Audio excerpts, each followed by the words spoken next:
আমার সব বন্ধুরা এই শীতের করে ফেলেছে, আমিও বিয়ে করব। বাড়িতে চল, তোর বাবার সাথে কথা বলি।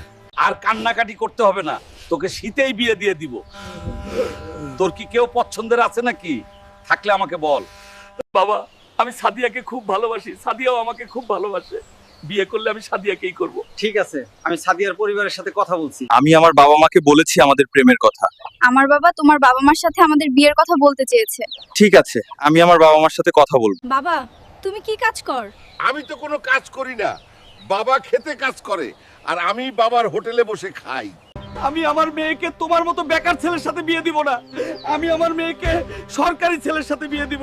তোমরা এখন আসতে পারো। সাদিয়া, তুমি তো আমাকে ভালোবাসো, তুমি তো আমাকে ছাড়া থাকতে পারবে না। দেখো, আমি আমার বাবা মার কথার অবাধ্য হতে পারবো না, তুমি আমাকে ভুলে যাও। ও সাদিয়া রে, তুই অপরাধী রে। আমার জন্তে গড়া ভালোবাসা দে, ফিরিয়ে দে।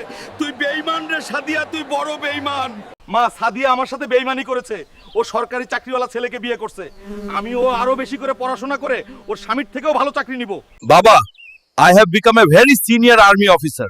Now no one can insult you anymore. Now I will marry the girl of your choice. Please please, তুমি আমাকে মাফ করে দাও। তুমি এই বিয়ে করো না, তোমার কাছে আবার ফিরে আসতে চাই।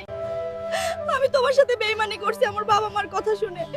আমার স্বামী কোনো সরকারি চাকরি করে না, আমার স্বামী সামান্য অটো চালায়। যে আমার সাথে একবার বেইমানি করে, আমি তার কাছে আর যেতে চাই না। আমি এই মেয়েটাকে বিয়ে করব। তুমি তোমার অটোওয়ালা স্বামীর কাছে ফিরে যাও।